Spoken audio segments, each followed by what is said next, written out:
আকাশবাণী খবর পড়ছি প্রিয়া বিশ্বকর্মা। প্রথমে বিশেষ বিশেষ খবর। পূর্ব মধ্য বঙ্গোপসাগরের ওপর সৃষ্ট অতি গভীর নিম্নচাপ শক্তি বাড়িয়ে প্রবল ঘূর্ণিঝড় রেমালের রূপ নিয়েছে। আজ রাতে এটি পশ্চিমবঙ্গ ও বাংলাদেশ উপকূল অতিক্রম করবে। লোকসভা নির্বাচনের ষষ্ঠ দফায় 58টি আসনে গড়ে 61% বেশি ভোট পড়েছে। সবচেয়ে বেশি ভোট পড়েছে পশ্চিমবঙ্গে, 80% বেশি। নির্বাচনের সপ্তম দফার জন্য জমে উঠেছে প্রচারাভিযান। গুজরাটের রাজকোটে একটি গেমিং জোনে ভয়াবহ অগ্নিকাণ্ডে 9 শিশুসহ 27 জনের মৃত্যু। মিশর, কাতার এবং মার্কিন যুক্তরাষ্ট্রের মধ্যস্থতায় পণবন্দি বিষয়ে হামাসের সঙ্গে নতুন করে আলোচনায় রাজি হয়েছে ইসরায়েল। আইপিএল ক্রিকেটের ফাইনালে আজ কলকাতা নাইট রাইডার্স সানরাইজার্স হায়দ্রাবাদের মুখোমুখি হবে। মালয়েশিয়া মাস্টার্স ব্যাডমিন্টনে মহিলাদের সিঙ্গলসের ফাইনালে আজ ভারতের পিভি সিন্ধু চীনের প্রতিযোগীর বিরুদ্ধে মাঠে নামবেন। আসছে বিস্তারিত খবরে। পূর্ব মধ্য বঙ্গোপসাগরের ওপর সৃষ্ট অতিগভীর নিম্নচাপ শক্তি বাড়িয়ে প্রবল ঘূর্ণিঝড় রেমালের রূপ নিয়েছে। গতকাল রাত 2:30 নাগাদ বাংলাদেশের খেপুপাড়ার 300 কিলোমিটার দক্ষিণ দক্ষিণ পশ্চিমে, ক্যানিং থেকে 320 কিলোমিটার দক্ষিণ দক্ষিণ পূর্বে এবং দীঘার 410 কিলোমিটার দক্ষিণ দক্ষিণ পূর্বে এটি অবস্থান করছিল। সাগরদ্বীপ থেকে 290 কিলোমিটার দক্ষিণ দক্ষিণ পূর্বে এবং গত 6 ঘন্টা ধরে ঝড় এগিয়েছে ঘন্টায় 6 কিলোমিটার গতিতে। এই ঝড় আরও শক্তি সঞ্চয় করে উত্তর দিকে এগোবে। আজ রাত 11:30 নাগাদ সাগরদ্বীপ ও খেপুপাড়ার মাঝামাঝি বাংলাদেশের মঙ্গলার দক্ষিণ পশ্চিম দিয়ে পশ্চিমবঙ্গ বাংলাদেশ উপকূল অতিক্রম করবে রেমাল। ঝড়ের গতি ঘন্টায় 110 থেকে 120 এবং সর্বোচ্চ 135 কিলোমিটার হতে পারে। সেই সঙ্গে 1 মিটার পর্যন্ত জলোচ্ছ্বাসের সতর্কতাও জারি করা হয়েছে। এর ফলে আজ থেকে 28 মে পর্যন্ত দক্ষিণবঙ্গের সবকটি জেলায় বৃষ্টি হবে। ইতোমধ্যেই এর প্রভাবে কলকাতা এবং দক্ষিণ 24 পরগনায় বৃষ্টি শুরু হয়েছে। এই ঝড়ের প্রভাবে সমুদ্র উত্তাল থাকবে। রেমাল স্থলভাগে আছড়ে পড়ার সময় বাংলাদেশ এবং পশ্চিমবঙ্গের উপকূলীয় এলাকায় 1 মিটার পর্যন্ত জলোচ্ছ্বাসের সম্ভাবনা। আগামীকাল পর্যন্ত মৎস্যজীবীদের সমুদ্রে না যাওয়ার পরামর্শ দেওয়া হয়েছে। লোকসভা নির্বাচনের ষষ্ঠ দফায় 58টি আসনে গড়ে 61% বেশি ভোট পড়েছে। এর মধ্যে সবচেয়ে বেশি 80% বেশি ভোট পড়েছে পশ্চিমবঙ্গে। এরপরই রয়েছে ওড়িশা, এখানে ভোটদানের হার প্রায় 71%, ঝাড়খণ্ডে 63.76%, হরিয়ানায় 62%-এর কিছু বেশি, দিল্লিতে 58.03, বিহারে 55.24, জম্মু কাশ্মীরে 54.46, উত্তরপ্রদেশে 54.03% ভোট পড়ার খবর মিলেছে। ভোট পর্ব ছিল মোটের ওপর শান্তিপূর্ণ।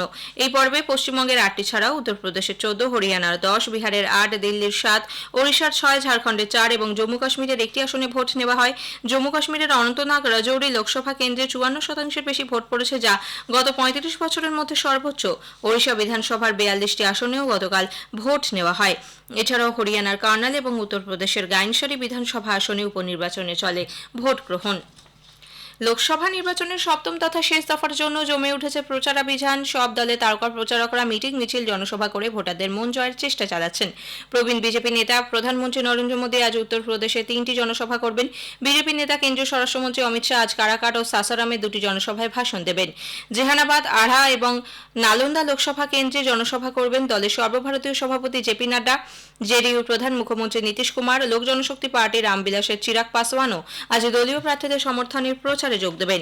আরজেডি নেতা তেজস্বী প্রসাদ যাদব এবং বিকাশশীল ইনসান পার্টির প্রধান মুকেশ সাহানি বক্সার, নালন্দা, আড়া এবং পাটনায় জনসভা করবেন। প্রবীণ বিজেপি নেতা প্রধানমন্ত্রী গতকাল উত্তরপ্রদেশ ও বিহারে দলীয় প্রার্থীদের সমর্থনের প্রচারে যোগ দেন। উত্তরপ্রদেশের গাজীপুরের জনসভায় তিনি বলেন, কংগ্রেসের কাজই হল কল্যাণমূলক প্রকল্পে বাধা সৃষ্টি এবং জনগণের অধিকার কেড়ে নেওয়া। কিন্তু গত 10 বছরে 25 কোটি মানুষ দারিদ্র্যসীমার ওপরে উঠে এসেছেন। সমাজবাদী পার্টিকে আক্রমণের নিশানা করে প্রধানমন্ত্রী বলেন, এদের আমলে রাজ্যে অপরাধ চরম সীমায় পৌঁছেছিল, কিন্তু যোগী সরকারের আমলে সেখানে শান্তি ফিরেছে। শীর্ষ কংগ্রেস নেতা রাহুল গান্ধী পাঞ্জাবের অমৃতসরে এক জনসভায় যোগ দিয়ে বেকারত্ব বৃদ্ধি, জিএসটি সহ একাধিক ইস্যুতে নরেন্দ্র মোদী সরকারকে আক্রমণের নিশানা করেন। অন্যদিকে কংগ্রেসের সাধারণ সম্পাদক প্রিয়াঙ্কা গান্ধী এবং সমাজবাদী পার্টির প্রধান অখিলেশ যাদব গোরখপুরে দলীয় প্রার্থীদের সমর্থনে প্রচারে যোগ দেন।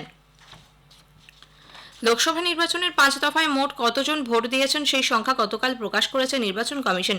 একই সঙ্গে তারা জানিয়েছে এই তথ্য সবসময় প্রার্থীদের কাছে ছিল। কমিশনের দেওয়া তথ্য অনুযায়ী 5 দফায় ভোট দিয়েছেন 50,72,00,000 বেশি মানুষ। প্রথম দফায় 11,52,000-এর বেশি, দ্বিতীয় পর্বে 10,58,00,000-এর বেশি ও তৃতীয় দফায় ভোট দিয়েছেন 11,32,00,000-এর বেশি মানুষ। চতুর্থ দফায় 12,24,00,000-এর বেশি এবং পঞ্চম দফায় 5,57,00,000-এরও বেশি মানুষ ভোট দিয়েছেন। মোট ভোটার এবং তাদের মধ্যে কতজন ভোট দিয়েছেন বুধবারই সেই পরিসংখ্যান নির্বাচন কমিশন প্রকাশ না করায় সুপ্রিম কোর্টে মামলা হয়। প্রতিটি বুথে ভোট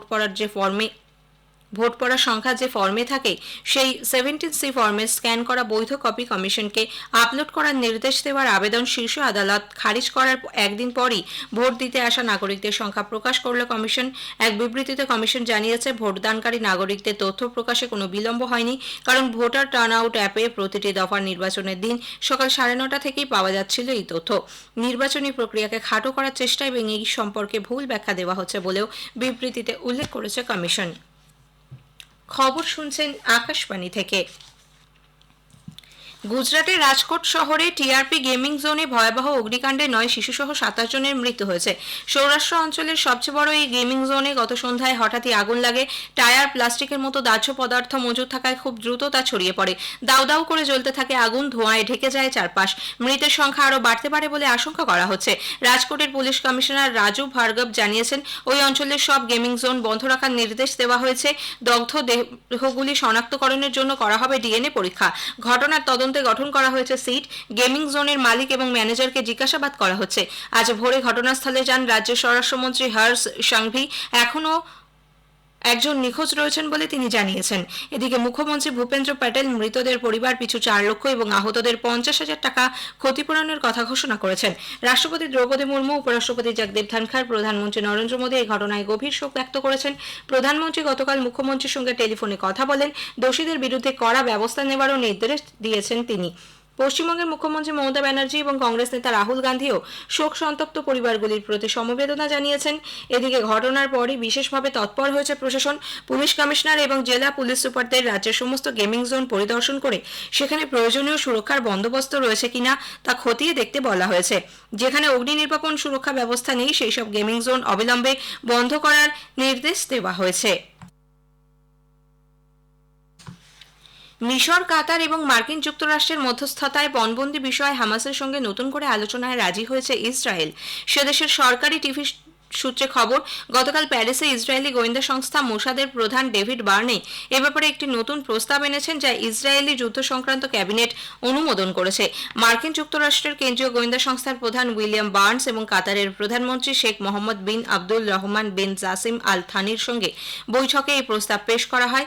ইসরায়েলের এক সরকারি আধিকারিক জানিয়েছেন, প্যারিসে গতকাল বৈঠক শেষে আজ ভোরে বার্নে ইসরায়েল ফিরে এসেছেন। উল্লেখ্য, মিশরে হওয়া গাজায় যুদ্ধবিরতি সংক্রান্ত আলোচনা এ মাসের প্রথমে ভেস্তে যায়। মালদ্বীপে খুব শীঘ্রই শুরু হচ্ছে রূপে কার্ড পরিষেবা, যদি আনুষ্ঠানিকভাবে এখনো কোনো দিনক্ষণ ঘোষণা করা হয়নি। মালদ্বীপের রুফিয়াকে আরো চাঙ্গা করে তুলতে এই পদক্ষেপ বলে মনে করা হচ্ছে। সে দেশের অর্থনৈতিক উন্নয়ন ও বাণিজ্য মন্ত্রী মোহাম্মদ সাইদকে উদ্ধৃত করে স্থানীয় সংবাদ মাধ্যম জানিয়েছে, মালদ্বীপের মুদ্রা ব্যবহার করে দ্বিপাক্ষিক বাণিজ্য চালাতে সম্মত হয়েছে ভারত ও চীন। ফ্রান্সের ৭৭তম কান চলচ্চিত্র উৎসবে প্রথম ভারতীয় হিসেবে সেরা অভিনেত্রীর পুরস্কার পেলেন অনুসুয়া সেনগুপ্ত। বুলগেরিয়া চলচ্চিত্র নির্মাতা কনস্ট্যান্টিন বোজানভ পরিচালিত দ্য শেমলেস ছবিতে অনবদ্য অভিনয়ের জন্য তিনি এই সম্মান লাভ করেন। পুনেতে ভাইস অ্যাডমিরাল গুরুচরণ সিং জাতীয় প্রতিরক্ষা একাডেমির কমান্ড্যান্ট হিসেবে দায়িত্বভার গ্রহণ করেছেন। 1990 সালের 1 জুলাই তিনি ভারতীয় নৌবাহিনীতে যোগ দেন। আইএনএস ব্রহ্মপুত্র, আইএনএস শিবালিক এবং আইএনএস কোচি যুদ্ধজাহাজের ক্রু সদস্য হিসেবে কাজ করেছেন তিনি। চেন্নাইয়ের এম.এ. চিদম্বরম স্টেডিয়ামে আজ আইপিএল ক্রিকেটের ফাইনালে কলকাতা নাইট রাইডার্স সানরাইজার্স হায়দ্রাবাদের মুখোমুখি হবে। খেলা শুরু হবে সন্ধ্যে 7:30টায়। কলকাতা এই নিয়ে চতুর্থবার আইপিএল এর ফাইনাল খেলবে। এর মধ্যে দুবার তারা চ্যাম্পিয়ন হয়েছে। 2021 সালের আইপিএল এ শেষবার কেকেআর ফাইনালে উঠেছিল। চেন্নাই সুপার কিংসের কাছে তারা পরাজিত হয়। অন্যদিকে সানরাইজার্স হায়দ্রাবাদ এই নিয়ে তৃতীয়বারের জন্য ফাইনালে উঠেছে। 2016 সালে তারা চ্যাম্পিয়ন হয়। 2018 সালে শেষবার তারা ফাইনালে উঠেছিল। ফাইনালে চেন্নাই সুপার কিংসের কাছে তারা পরাজিত হয়। মালয়েশিয়া মাস্টার্স ব্যাডমিন্টনে আজ ভারতের পিভি সিন্ধু মহিলাদের সিঙ্গলসের ফাইনালে চীনের ঝি ই ওয়াং এর মুখোমুখি হবেন। বিশ্ব ক্রমতালিকায় সিন্ধু পঞ্চদশ এবং ওয়াং সপ্তম স্থানে আছেন।